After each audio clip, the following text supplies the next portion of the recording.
जय हिंद फ्रेंड्स। आज आपको इतिहास के बारे में बताएंगे। हम इतिहास शुरू किए हैं, क्लास 6 की एनसीईआरटी चालू किए हैं। क्लास 6 की एनसीईआरटी इतिहास चालू हुए हैं, जिसमें से 5 चैप्टर पढ़ा चुके हैं। छठवां चैप्टर शुरू किए हैं पढ़ाने के लिए। छठवां चैप्टर ये है राज्य, राजा और एक प्राचीन गणराज्य। अब इसके बारे में समझते हैं हम। कुछ लोग शासक कैसे बने। अब हम समझते हैं, कहानी में ऊपर समझते हैं कुछ लोग शासक कैसे बने, मतलब शासक बनने की प्रक्रियाएं कैसे शुरू हुई। शासक बनने की प्रक्रियाएं यह हम समझ सकते हैं, कुछ राजा जो थे वह एक यज्ञ करते थे जिसे अश्वमेध यज्ञ कहा जाता था, जो एक बहुत विशाल रहता था। अश्वमेध यज्ञ में एक ऐसी प्रथाएं थी, एक ऐसी नियम था, जो अश्वमेध यज्ञ में राजा जो था वो अपने घोड़े को छोड़ दिया जाता था उसको स्वतंत्र घूमने के लिए, हर एक राज्य से गुजरने। जो राजा उस घोड़े को पकड़ लेता था उसको, उस राजा जो अश्वमेध यज्ञ कर रहा है उस राजा से युद्ध करना पड़ता था। अगर जो छोड़ दिया तो समझो कि वह राजा का स्वीकार, मतलब राजा को स्वीकार रहा है, विद्रोह नहीं कर रहा है। तब अगर वह छोड़ दिया, तब वह मतलब जो विद्रोह करेगा तो उससे लड़ाई लड़ना पड़ेगा, जो पकड़ लेगा तो उससे लड़ेगा, राजा से लड़ाई करेगा। अगर जो नहीं पकड़ता था वह राजा की अश्वमेध यज्ञ में सम्मिलित होता था। अब सम्मिलित होता था तो उसमें पुरोहित लोगों ने यह यज्ञ मतलब शुरू किया, मतलब यज्ञ में सर्वश्रेष्ठ स्थान रहता था पुरोहित लोगों को यज्ञ पूजा पाठ कराना, कैसे क्या कराना है। तो जो राजाओं ने रहते थे वह जिस उनके स्वीकार कर लेते हैं, उनका मतलब अधीनता है, उनके स्वीकार कर लेते हैं। वो जाकर राजा के अनुष्ठान में, मतलब उनके यज्ञ में वह कुछ उपहार लेके जाते थे, छोटा छोटा उपहार लेके जाते थे। कुछ कोई लेके जाता था, हर एक राजा जाते थे। तब इससे क्या होता था कि उनके वह सिर्फ यही काम होता था कि सिर्फ बैठकर देखना होता था, बस क्या हो रहा है, कैसे हो रहा है, क्या नहीं हो रहा है। तब जाकर कुछ राजाओं जो होते थे या रानियों, मतलब इनकी रानियां जो होती थी, वो उनके बच्चों को भी छोटे छोटे यज्ञ भी करने का मतलब नियम रहता था। मतलब इस तरह से ये राजा बनने की इनकी प्रक्रियाएं चालू हुई। तब जाकर ये लास्ट में इन्हें एक सिंहासन में बैठाया जाता था, जो वह सिंहासन बाघ के खाल से बनाया हुआ रहता था। सिंहासन बैठाया जाता था वहाँ, तब जाके वह राजा की पदवी पाते थे। तो ये कहानी अब सब समझ में आ गया होगा। ये 3000 साल पहले की बात है। अब बताते हैं वर्ण व्यवस्था कैसी हुई। वर्ण व्यवस्था के बारे में हम समझते हैं। ये हो गया वर्ण व्यवस्था। उत्तर भारत में रचित ग्रंथ, खासकर यमुना और गंगा के क्षेत्रों में ये रचित गया, उत्तर भारत का, इसीलिए उत्तर वैदिक काल कहा जाता है। उत्तर वैदिक काल इसका क्या है, इसका ये मानना होता है उत्तर वैदिक काल जो है यह मतलब ऋग्वेद के छोड़कर तीनों वेदों में ये तीनों उत्तर वैदिक कालों में रचित किया गया है। यह उत्तर वैदिक काल में ये जो तीनों वेदों ने किया था, सामवेद, यजुर्वेद, अर्थवेद, ये जो वेद हैं ये उत्तर वैदिक काल में रचित किया गया था, यानी ऋग्वेद के बाद का। अब ये मतलब उत्तर वैदिक काल में रचित ग्रंथ खासकर गंगा यमुना क्षेत्रों में ऋग्वेद के बाद रचित होने के कारण इसे उत्तर वैदिक ग्रंथ कहा जाता है। सामवेद, यजुर्वेद, अर्थवेद। अब इसमें वर्ण व्यवस्थाएं पुरोहितों ने लागू किया था। पुरोहितों ने वर्ण व्यवस्थाएं यहाँ लागू कर दिए थे। अब हम समझते हैं वर्ण व्यवस्थाएं क्या होती हैं। वर्ण व्यवस्था जो है यह कर्म के अनुसार ये निर्धारित कर दिए थे। वर्ण व्यवस्थाएं जैसे होते थे ब्राह्मण, क्षत्रिय, वैश्य, शूद्र, इनके काम को बांट दिया गया था कि कैसे क्या करना है। ये व्यवस्थाएं सिर्फ कौन किया था, पुरोहितों ने किए थे। पुरोहितों ने किए थे ये व्यवस्थाएं, मतलब उत्तर वैदिक काल को रचित किया था। जिसने उत्तर वैदिक काल को रचित किया वही वर्ण व्यवस्था लाए थे, जिसमें से वह ब्राह्मण का काम पूजा पाठ अनुष्ठानों में सम्मिलित होना था, और क्षत्रिय का काम तीनों चारों वर्णों को, जो चारों वर्णों को सुरक्षा करना था। और मतलब ब्राह्मण हो गया, क्षत्रिय हो गया, वैश्य का काम था कृषि से संबंधित देखभाल करना, शूद्र का काम सभी का सेवा करना। मतलब हमारे कहने के अनुसार ये है कि पुरोहितों मतलब वो पुराने मतलब उत्तर वैदिक काल में ये प्रचलित किए थे। आज भी जहाँ तक है चलता चला आ रहा है, कुछ ही जगह जो है मतलब अभी वो हुआ है। ठीक है, इसके बाद हम बाद में बात करेंगे, इसको कोई वो नहीं है। फिलहाल ये काम करते थे। इनका काम मतलब सेवा करना था शूद्रों का, और क्षत्रिय काम लड़ना था, वैश्य काम मतलब जानकारी मतलब ये कृषि का काम करना था, अब पुरोहित काम पूजा करना था। तो ये उत्तर वैदिक काल में पुरोहितों ने प्रचलन शुरू किया था। अब ये समझते हैं वर्ण व्यवस्था हो गई। अब ये आ जाते हैं जनपद। जनपद जन के बसने की जगह। जनपद का मतलब होता है जन के बसने की जगह होती है, जन के बसने की जगह होती है जनपद। अब महायज्ञों को करने वाले राजा अब जन के ना होकर जनपदों के राजा कहे जाने लगे। मतलब जनपद में महायज्ञों को करने वाले राजा, महायज्ञों को करने वाले राजा अब जन के ना होकर, मतलब छोटे ना होकर जनपदों के राजा कहे जाने लगे। जन के ना होकर जनपदों के राजा कहे जाने लगे। और पुरातत्वविदों ने इन जनपदों की खुदाई की, जिसमें से पहला क्या होता है, दिल्ली का पुराना किला हो जाता है, मेरठ में हस्तिनापुर हो जाता है, एटा में अतरंजी खेड़ा पड़ता है। या कुछ यहाँ से मतलब ये खुदाई करने के टाइम इनको कुछ वस्तु मिली, जैसे कि वहाँ के कृषि क्या करते थे, क्या मतलब कृषि का काम क्या था, कैसे क्या करते थे, पूरी जानकारियाँ मिली। और वहाँ से सबसे पॉइंट वाली बात यह है कि वहाँ से एक पात्र मिला है जिसे कुछ कहते हैं धूसर और चित्रित लाल मिट्टी का बर्तन कह सकते हैं। उसमें चित्रण लाल का रहता था, धूसर एक कलर होता है, इसमें से शायद सेटी ऐसे कुछ करके होता है, और लाल रंग के होते हैं, जिसमें से चित्रित धूसर पात्र के रूप में जाने जाते हैं। जो ये इसमें ज्यामिति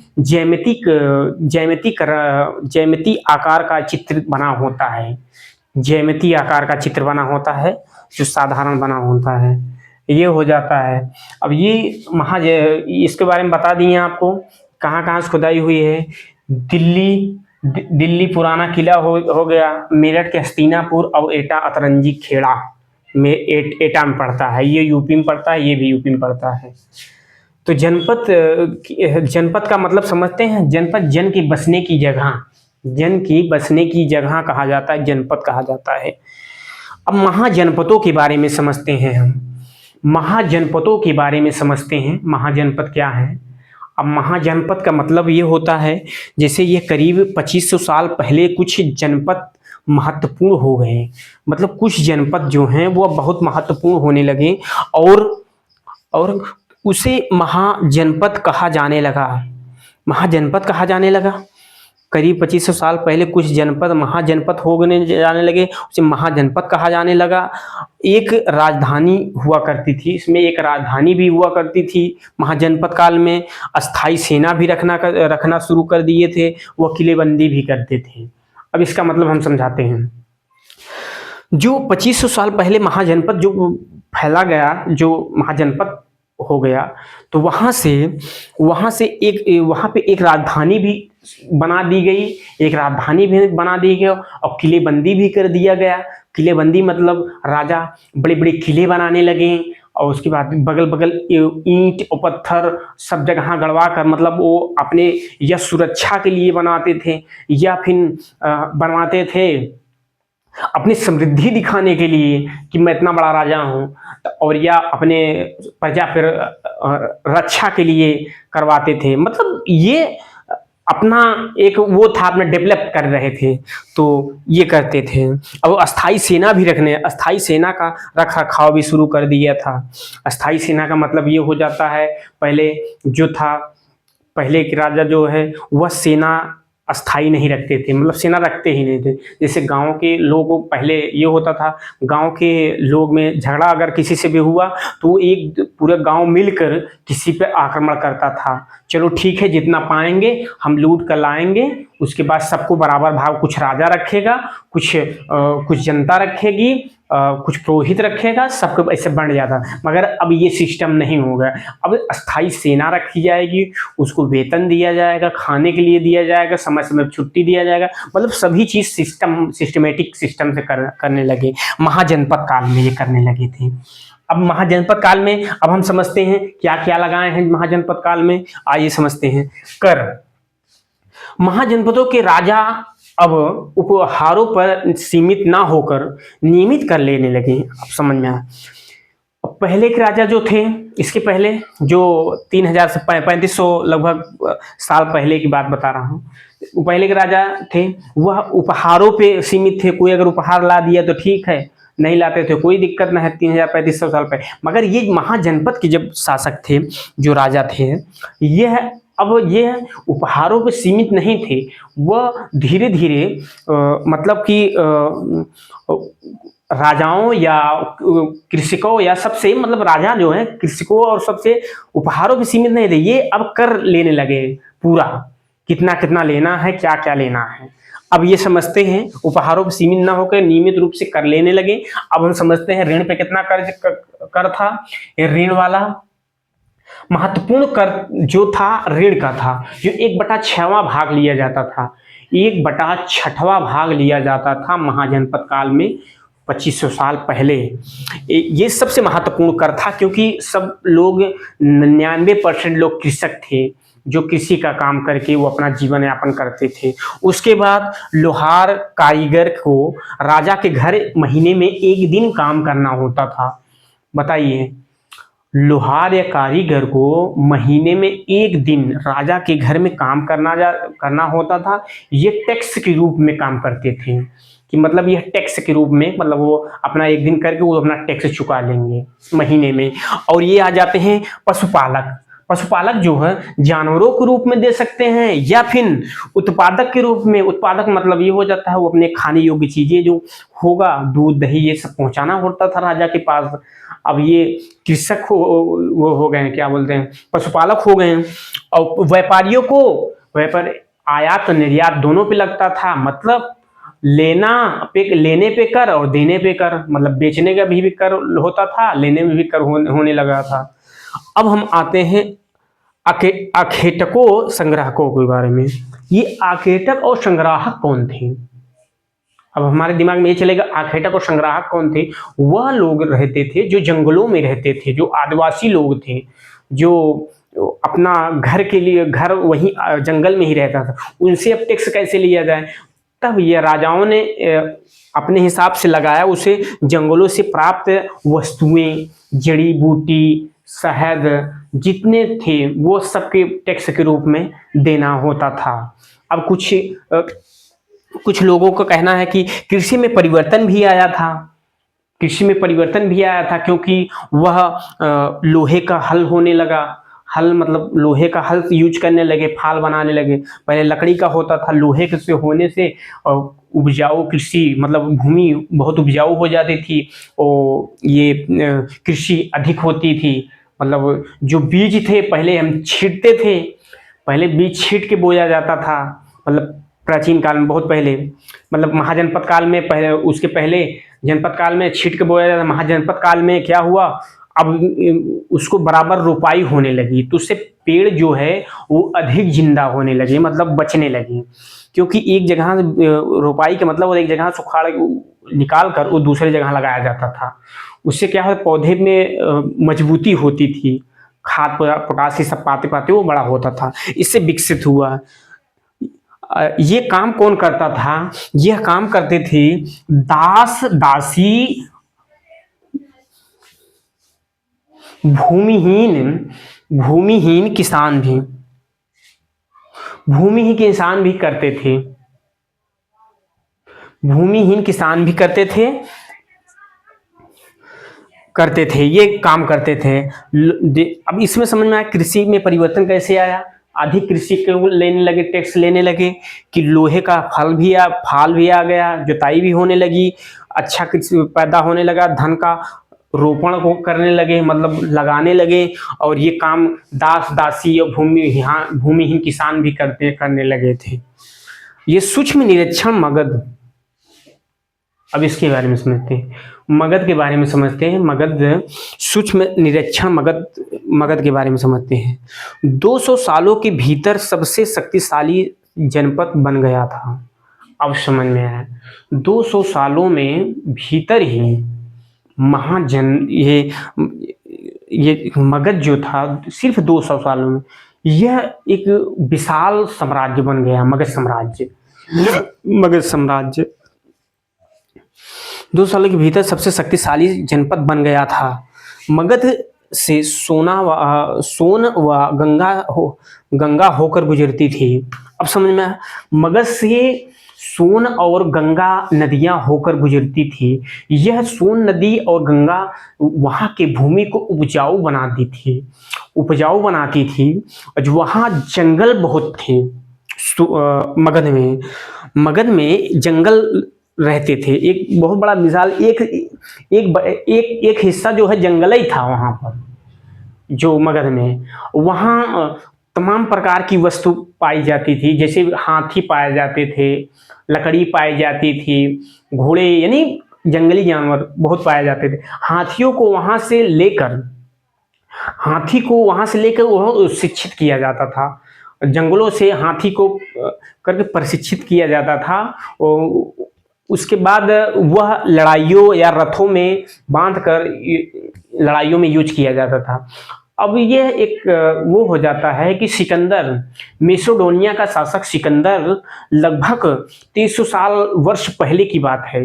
2300 वर्ष पहले की बात है। मेसिडोनिया के शासक सिकंदर, वह मतलब क्या बोलते हैं, वहां लड़ने के लिए भारत में आक्रमण किया। वह व्यास नदी को पार करते हुए मगध की ओर बढ़ा। व्यास नदी को पार करते हुए मगध की तरफ बढ़ा। वहां के राजाओं ने हाथी, घोड़ा और रथ लेकर और पैदल सेनाएं लेकर वह रण क्षेत्र में गई। तो वहां के सिकंदर की सेनाएं ने वहां के राजाओं की इतनी भारी भरकम सेना को देखकर, इतनी बड़ी बड़ी हाथियों पैदल सेनाओं को देखकर सिकंदर की सेना लड़ने से इनकार कर दी, वहां से चली गई। तो ये कहानी होती है कि सिकंदर इसलिए वहां से भाग गया कि मगध जो था वह वहां से आयरन भी पाया जाता था। आयरन उच्च कोटि का आयरन मिलता था वहां से। कहा जाता है धीरे धीरे वहां फैक्ट्रियां बसी हैं। तो आगे आते हैं हम वज्जी। अब वज्जी के बारे में समझते हैं हम। वज्जी क्या है, वज्जी के बारे में समझते हैं हम। दिघ निकाय से लिया गया है। वज्जी को एक कहानी के रूप में ये दिघ निकाय से निकाला गया है, जो बौद्ध ग्रंथ में है। हमारे जाने के अनुसार ये बौद्ध ग्रंथ से लिया गया है, दिघ निकाय से लिया गया है। मगध के नजदीक वज्जी राज्य था। मगध के नजदीक वज्जी राज्य था। शासन व्यवस्था जिसे गणराज्य, यहाँ की शासन व्यवस्था को गणराज्य या संघ कहते थे। यहाँ की शासन व्यवस्था, गण या संघ में कई शासक होते थे। मतलब गण या संघ में कई शासक होते थे और कई शासक होते थे। सब एक साथ शासन करते थे। प्रत्येक व्यक्ति राजा कहलाता था। सब एक साथ शासन करते थे। प्रत्येक व्यक्ति राजा कहलाता था। ये यहाँ की शासन व्यवस्था, इसकी यहाँ की शासन व्यवस्था जो थी वह बड़ी उच्च कोटि की थी, बहुत उच्च कोटि की रहती थी। यहाँ की राजधानी जो थी पटना थी, सॉरी बिहार थी। यह इसका मतलब क्या बोलते हैं, राजधानी बिहार थी।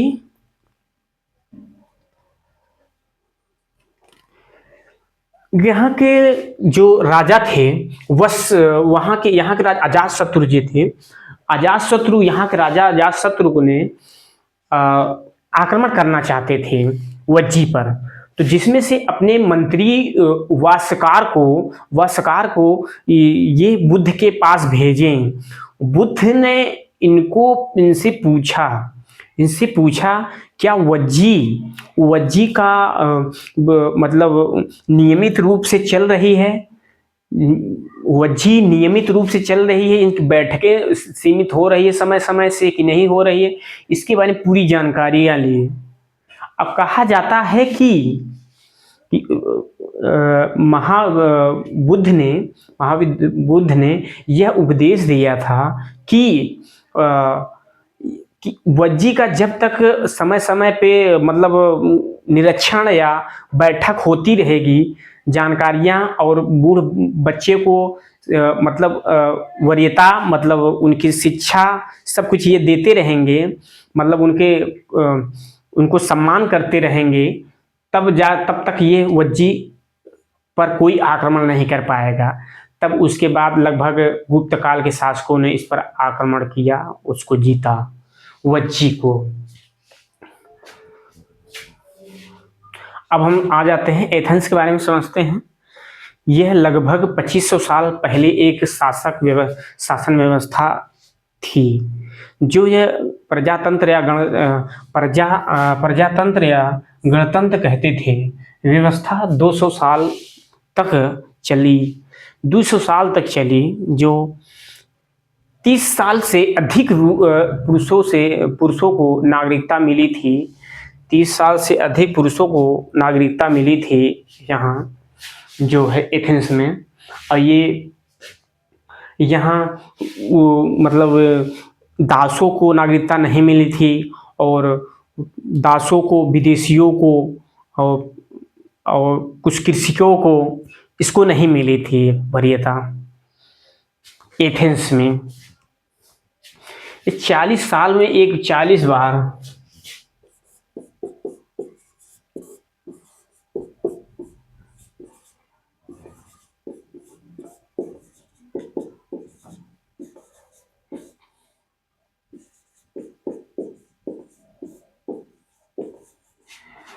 साल में 40 बार बैठक होती थी, एक साल में 40 बार बैठक होती थी। समझ में आ गया? ओके, धन्यवाद।